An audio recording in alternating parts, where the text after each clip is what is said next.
Fala pessoal, sejam muito bem-vindos ao canal aqui do Professor Matheus. Nesse vídeo eu vou fazer com vocês aqui a correção da avaliação, tá certo? Que a gente teve aqui de linguagem de programação. E eu vou ser bem focado aqui nas alternativas, tá? Nas perguntas e respostas, para a gente ser o mais breve possível aqui nessa correção. Só ajustando um pouquinho o áudio aqui para ficar legal. Pessoal, então vamos lá. Na primeira pergunta, antes de começar, né, obviamente, aquele triplo C, né? Curta, comenta e compartilha, tá bom? Já deixa o like, né, e faça o seu comentário no final, tá bom? Deixa o seu comentário, isso ajuda muito na relevância do canal. Então vamos lá. Primeira pergunta, escolha a definição correta para fluxogramas ou diagramas de dados, que foi o que a gente trabalhou aqui até então, tá? Nessas últimas 2 semanas de aulas, tá bom? Pessoal, eu foquei a avaliação em fluxograma porque é bem visual, então assim, mais fácil de fazer e de responder as alternativas aí, tá bom? A melhor nota foi 8, tá bom? E as questões mais complexas, a maioria dos alunos acertaram. E algumas questões simples ali, né? Eu acho que foi erro bobo, erro assim de pegadinha, de falta de atenção na hora de responder. A maioria fez antes do término da primeira aula, então vocês tiveram uma média de 20 minutos para fazer essa avaliação. Então acho que talvez se ficasse um pouquinho mais refletindo ali a respeito da alternativa que você ia marcar, talvez teríamos um 10 aí ou mais, né? Então vamos lá. A primeira pergunta aqui, vamos lá, escolha a definição correta para fluxogramas ou diagrama de dados.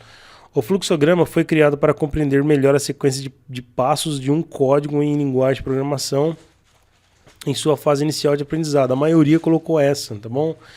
Depois a B, o fluxograma não é composto, também não é essa, porque o fluxograma é composto por símbolos gráficos. A C, o fluxograma foi criado para compreender melhor a sequência de passos de um código em linguagem de programação e é composto por símbolos. A D, o fluxograma não é utilizado em linguagem de programação, não é essa. A E, o fluxograma é representado através de códigos ou pseudocódigos. No caso aqui, a alternativa é a alternativa C, tá bom? O fluxograma foi criado para compreender... Deixa eu ver se consigo selecionar para vocês. Compreender melhor a sequência de passos de um código em linguagem de programação e é composto por símbolos, tá bom?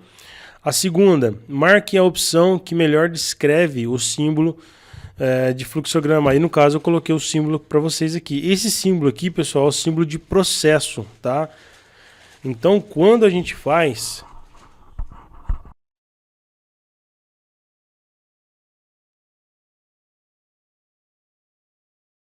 Desliguei aqui um pouquinho o microfone. Deu uma crise de tosse aqui, mas vamos lá.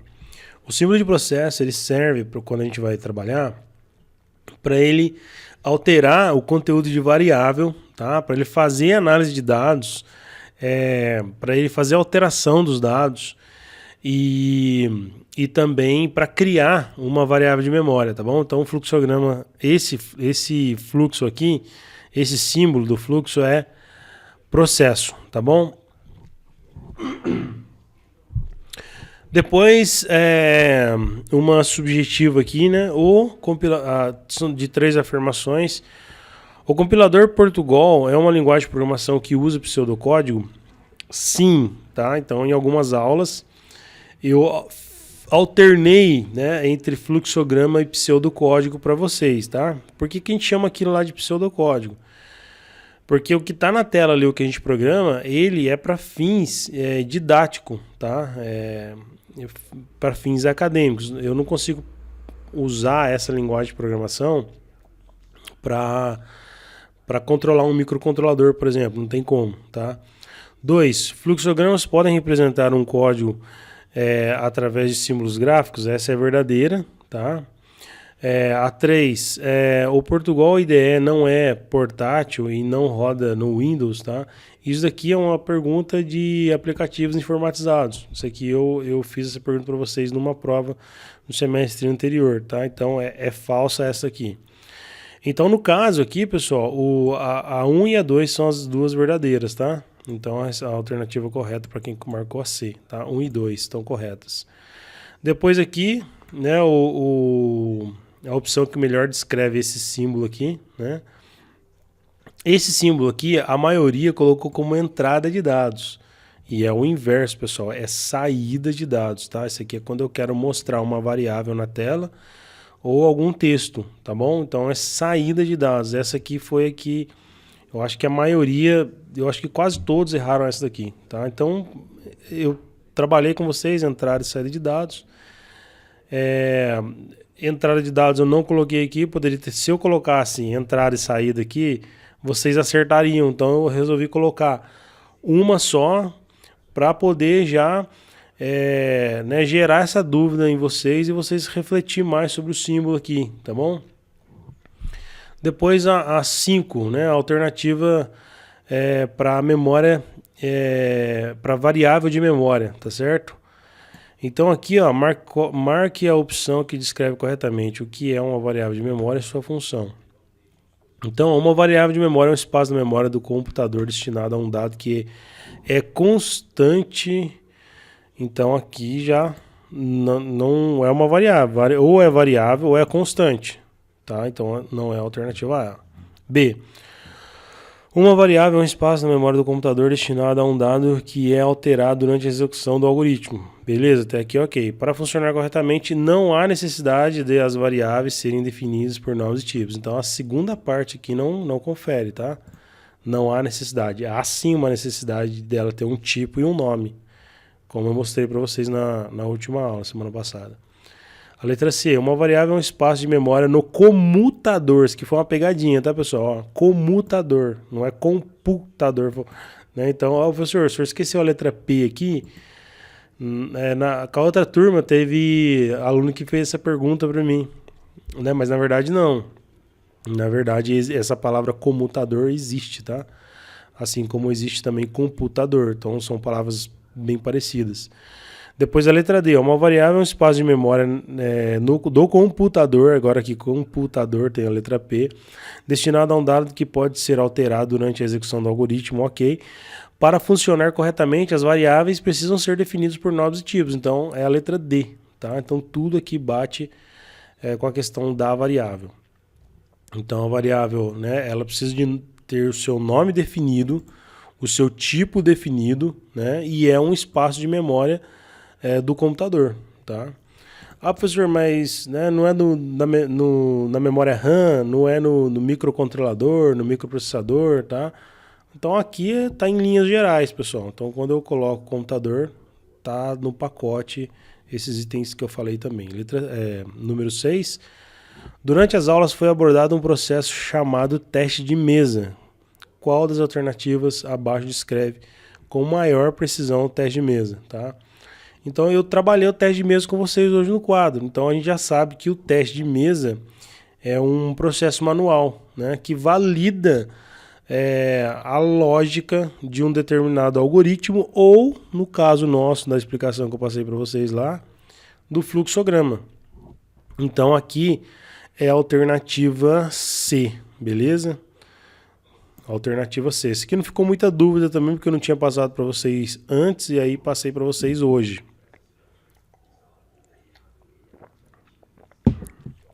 Vamos lá, pessoal.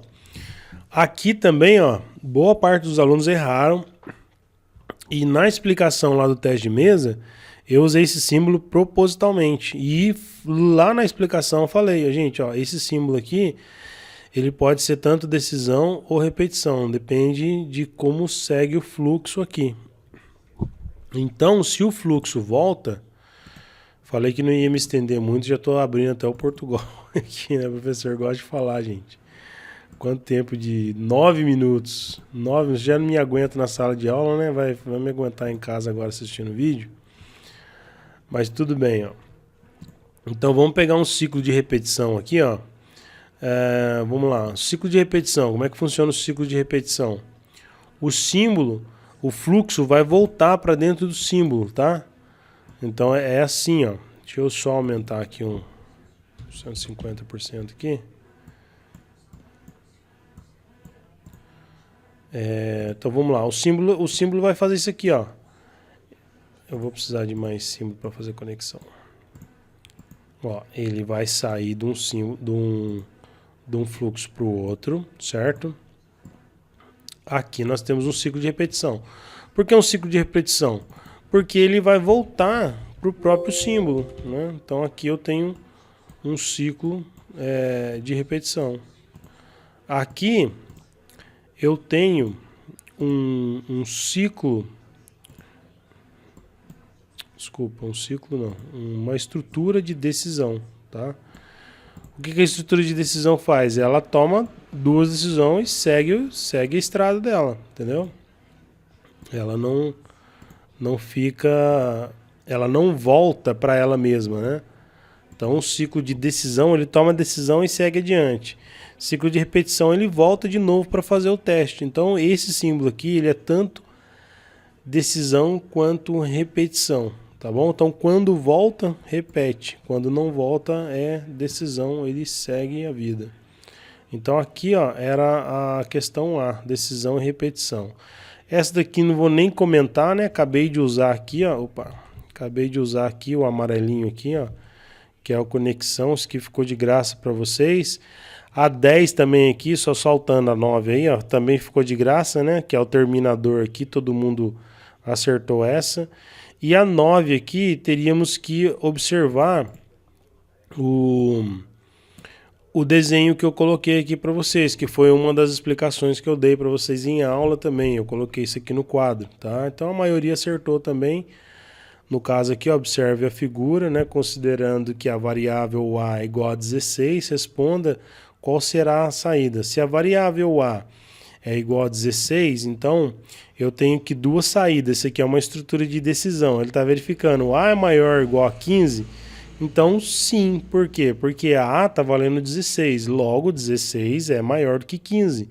Então, a saída aqui vai sair para verdadeiro, tá? E aí a maioria colocou aqui verdadeiro, beleza? Aí o gabaritinho, a maioria já preencheu para mim aí, show de bola, e encerramos por aqui. Pessoal, só para encerrar essa aula, vou deixar para vocês um link no box de informações que eu passei para o Breno, e eu vou pedir para o Breno encaminhar para a galera aí, ó. tinyurl.com/Portuga 2022, tá? Esse link aqui é o link para você fazer o download do Portugal para quem quiser testar em casa aí. Gente, vale muito a pena vocês dar o pontapé inicial por aqui, tá bom? Coloquei Portugal aqui, coloquei 2G, é um só, beleza? Para quem quiser colocar em prática aí os conhecimentos de linguagem de programação. Começar por aqui, pessoal, é o melhor caminho, porque vai te dar uma base sólida aí para tudo que vocês vão ver pela frente. Tem dois grupos aí que já tá mexendo com programação, e aí a gente tá pegando o código, né? Tá copiando, colando. Isso é bom porque vocês já vão ter uma experiência legal com os códigos que nós vamos ver pela frente. Mas esse caminho aqui, ele é bem conceitual e dá para vocês uma noção muito boa de como que o código funciona e as alterações que vocês podem fazer nele. Por isso que existe essa disciplina de lógica de programação, beleza? Lógica e linguagem de programação. Pessoal, quase 15 minutos, vou ficando por aqui então. Se você ficou até aqui comigo, né, inscreva-se aí no canal, deixa aquela curtida novamente, compartilhe esse vídeo lá no grupo com a galera e eu fico à disposição aí para vocês. Eu vou ver se eu consigo deixar no link, no box de informações aqui do vídeo, o link por Portugal, o link para a prova e o gabarito da prova também, beleza? Até mais então, aquele abraço.